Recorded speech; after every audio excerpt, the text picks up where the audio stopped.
Greetings of peace. The Venerable Christopher Futcher, Archdeacon in Cyprus, Diocese of Cyprus and the Gulf, Reverend Canon Dr. Rachel Match, Environmental Coordinator of the Anglican Church of South Africa, eminent faith leaders, ladies and gentlemen. I'm honored to have been asked to send this recorded video to address your Synod meeting that comes in a very critical period, where the world is battling a ferocious virus and continues to face the triple planetary crisis of climate change, nature degradation, and pollution. This meeting comes after COP26, where many people have been left frustrated for lack of serious commitments by governments, except for a few measures that keeps the hope alive.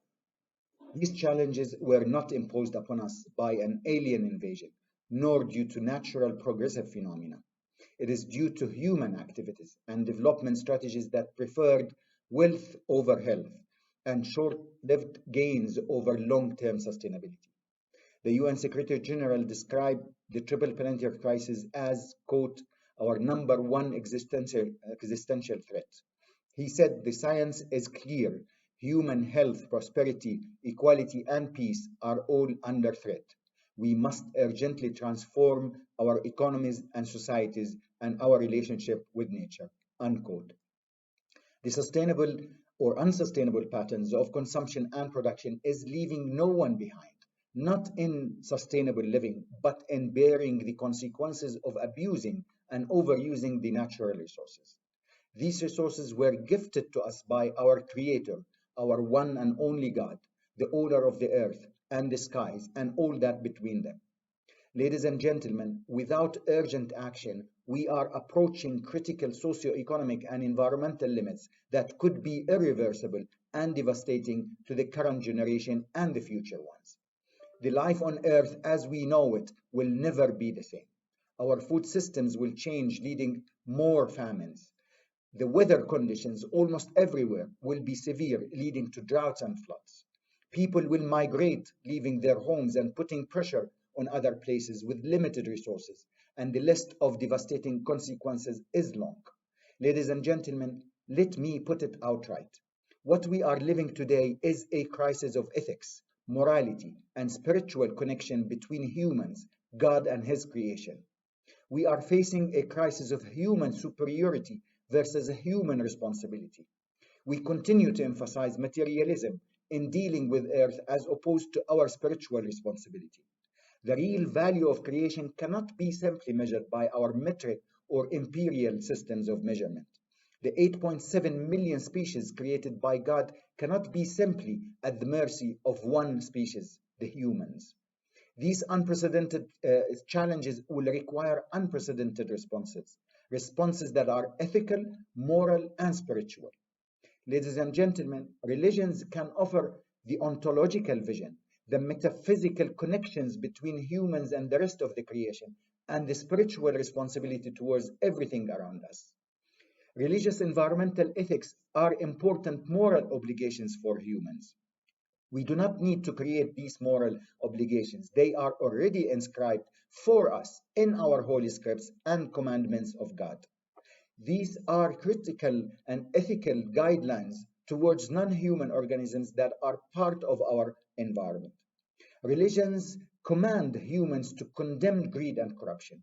Religions urge humans to walk gently on earth and deal with the rest of the creation as other communities with rights. Pope John Paul II wrote The Ecological Crisis, A Common Responsibility in 1990, where he reiterated that nature has a fundamental value as the creation of God. Pope Francis issued in 2015 the Laudato Si encyclical on the environment and stated that causing environmental degradation is a moral sin. In the draft Al-Mizan Covenant for the Earth document to be released this year, God's oneness is the foundation of Islamic ethos towards God and His creation. The Quran opens with the praise of God as the Lord of the worlds. Ladies and gentlemen, the United Nations Environment Programme, the global authority responsible for keeping the world under review and for policy governing the environment, established in 2017 the Faith for Earth initiative as part of its moral responsibility towards Earth and towards all living issues. Faith for Earth is an interfaith program that is integrated into the medium-term strategy of UNEP and its program of work. It is a strategy for the implementation of the Sustainable Development Goals by all UNEP's divisions and units. A strategy to integrate faith actors into the policy-making systems on environmental issues. The initiative works not only on engaging faith actors in its projects and programs, but also considers faith values and views on its thematic focus on the triple planetary crisis, as well as its foundational programs.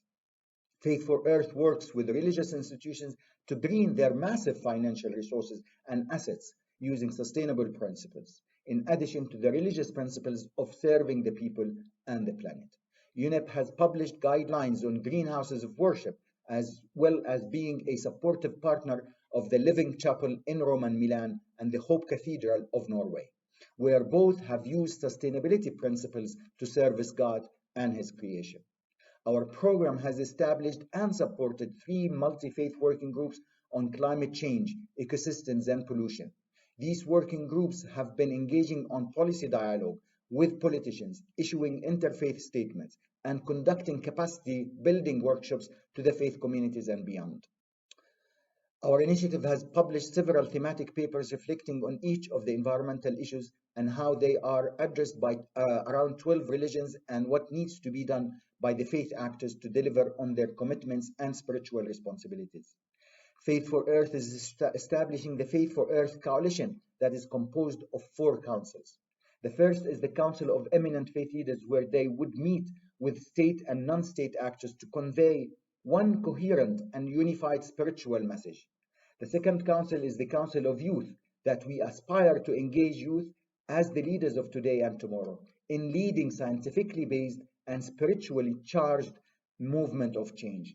The third council is the Council of Chief Executives of faith-based organizations that work in the field with local communities and provide the much needed on-the-ground support. And the fourth council is the Religions Science Consortium, bringing scientists and theologians and religious scholars to work together towards ethical sciences that benefit the people and the planet. This February, we are organizing 20 Faith for Earth dialogue sessions on different aspects of environmental issues, as well as religious values, engaging policymakers, civil society, and faith actors in a dialogue that leads to action and ethical approaches to nature-based solutions. Ladies and gentlemen, faith organizations are the 4th largest economic power on earth. They own trillions of dollars in investment. These investments must be greened according to the teachings of religions and according to the scientific facts that are in front of us. Religious institutions own 8% of habitable land on earth. This is almost 64 times bigger than the United Kingdom. This is a huge responsibility religious institutions hold and must be the beacons of global change. Religious institutions own 50% of schools and more radio stations than the entire European Union. Not only it is necessary to green such institutions, but also use this powerful educational platform to bring the spiritual responsibility back and closer to the people. Not only institutions are responsible for leading the change, but we as individuals, we have the moral, spiritual responsibility to do what we can to reduce our footprint on earth. Myself, I have humbly installed a solar power system that generates all my electricity needs, and I do export to the national grid. I have also replaced my car with electric one. Simple steps like this can make a lot of difference when collectively measured. I wish you a very successful and spiritually fulfilling synod. Thank you very much indeed.